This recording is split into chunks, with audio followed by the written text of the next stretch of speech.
لو عندك بيزنس وبتبيع لنفسك ووسيله الاتصال الوحيده ما بينك وبين كام عميل كده هي الكولد كولينج، هو لا يعرفك ولا انت تعرفه، ممكن تكون سرشت عليه بس في كولد كولينج في الاخر وما يعرفكش. 95% من الكولد كولينج للاسف الشديد بتموت في اول 30 ثانيه بس. النهارده هقول لك ازاي تماستر ال 30 ثانيه الاولانيين في الكولد كول دوت في 5 خطوات بيعملوها السيلز المحترفين. ومش كده وبس، انا هقول لك على السر ازاي يخلي العميل بتاعك اللي انت بتكلمه دوت هو اللي عايزك تكمل المكالمه. انا عمرو شعلان، وبعد اكتر من 20 سنه في الماركتنج ولبسات في الحيطه ما تتعدش في البيزنس الحمد لله، اكتشفت واتعلمت ان اهم من الشغل هو مش تظبيط الشغل على قد ما هو نعرف نجيب عملاء جداد علشان نبيع لهم الشغل. شير الفيديو دوت يمكن ربنا يجعلك سبب في رزق حد تاني، ويلا بينا نبيع الشغل. وكلمات الكولد كول ديت بتبقى دمها تقيل جدا. انا كنت بعمل كده، انا ممكن ابقى مذاكر البيزنس كويس بتاع العميل بس مش جاهز بالشكل الكافي للبيع نفسه. يعني مثلا خلينا نقول ان انت بتتصل بالعميل بتقول له الو يا فندم، انا فلان من شركه كذا، عند حضرتك دقيقتين من وقتك، او مثلا احنا بنقدم احسن خدمه فيك 1 2 3 في السوق كله. وطبعا الرد المحفوظ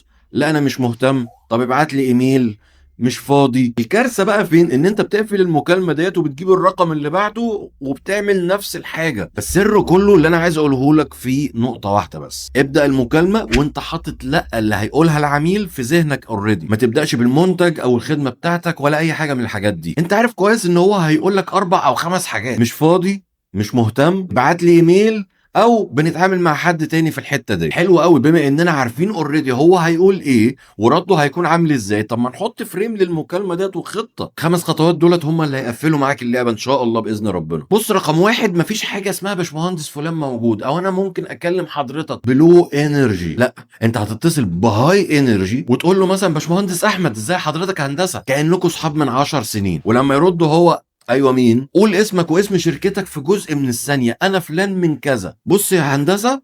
وهنبدا نكمل في الخطوه رقم 2. انت اللي مشغول وانت اللي معكش وقت. قبل ما يقول لك هو انا مشغول، انت اللي هتقولها له، وده بيضرب اعتراض انا مشغول او مش فاضي في مقتل. بص يا هندسه، انا معايا دقيقتين بالظبط قبل ما اخش ميتنج، ولازم تبص في الساعه كده وانت بتتكلم، برغم ان انت بتتكلم على التليفون بس علشان يدي لك الاحساس مظبوط. وكده انت اللي وقتك غالي مش هو اللي مشغول. وده هيجيبنا للرقم 3. انا بس عايز اتاكد من نقطه، علشان احنا اشتغلنا مع شركه كذا، شركه كذا ديت لازم تبقى منافس له في السوق، حاجه شبهه جدا، حاجه هو مسمعه دايما في ذهنه، دايما هو باصص لها وهم بيعملوا ايه. دي احسن حاجه انت تخش بيها. احنا اشتغلنا مع شركه كذا في الجزئيه دي اللي هي مثلا في الماركتنج مثلا.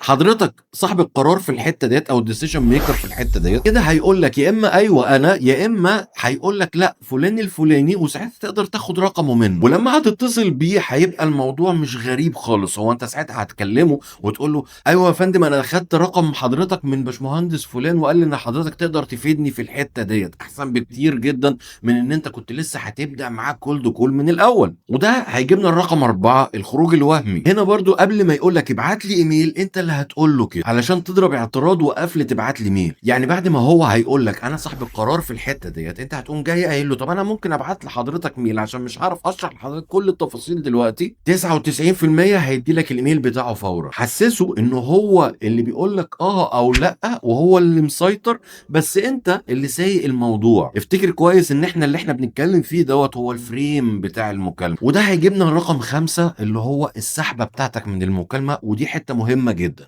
اول ما تاخد الميل بتاعه هتقول له بما معناه طيب ممكن اركز على ايه في الميل دوت، ايه اكتر بين بوينت عندك في الجزئيه دي. صيغ الكلام بطريقتك، انا بودي لك الفريم بتاع الموضوع، ما تحفظش القصه دي. هل مثلا هي مشكله رقم 1، مشكله رقم 2، هي المشكله رقم 3، حسب الاندستري وحسب الخدمه اللي انت بتقدمها. اول ما هيختار واحده فيهم او هيقول لك على حاجه جديده خالص منهم، اللي هو احنا عندنا الحته ديت مش مظبطه قوي، او ديت تعبانه شويه، او دي بتاخد وقت ومجهود مننا كتير، او ايا كان اللي هيقوله لك، انت كده مبروك عديت 30 ثانيه تقريبا في المكالمه ورجعت تاني جوه المكالمه. هو كده ادالك الميل بتاعه وقال لك ايه البين بوينت اللي عنده اللي انت هتبتدي تركز عليها، وعرفته وعرفك، وهو كده مستني منك ميل. وعشان كده مفيش مشكله خالص ان انت تزود في المكالمه شويه، ما تقفلش معاه دلوقتي. اللي هو مثلا طيب في كام واحد عند حضرتك في التيم بيعانوا من المشكله ديت، او اي معلومات زياده في الديسكفري كول بتاعتك، انت بتستكشف هم عندهم ايه بالظبط من جوه المطبخ. فانت كده لغيت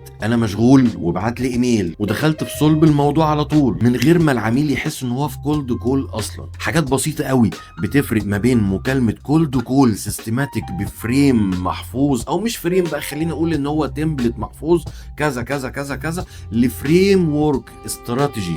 صيغ كل الكلام بطريقتك انت، وفي الاخر قولوا لي ايه رايكم. نعمل جروب لرواد الاعمال نتكلم فيه مع بعض ازاي نجيب عملاء جداد للبيزنس بتاعنا، وازاي نتواصل معاهم ونحافظ عليهم. لو عجبتك الفكره دي تقول لي في التعليقات، وانا ان شاء الله هكريت الجروب دوت واحط اللينك مره تانية في التعليقات.